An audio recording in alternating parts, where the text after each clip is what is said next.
Ubus na agad. Ito siya, nakadikit!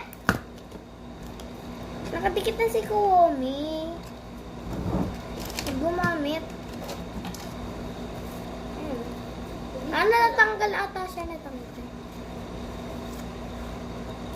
May ganito din ako pero malaki lang. Si Kuomi lang binili sa kanya man. Mami dyan. Di ba siya bumili ng malaki na siya? Pero umorder ako sa kapatid ko ng mas maliit na lang daw. Kala ko kasi meron kasi pero mas malaki.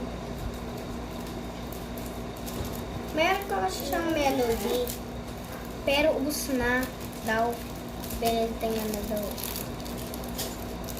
Thank you talaga sa Thank you pa. Salamat talaga ako sa friends ko. Thank you!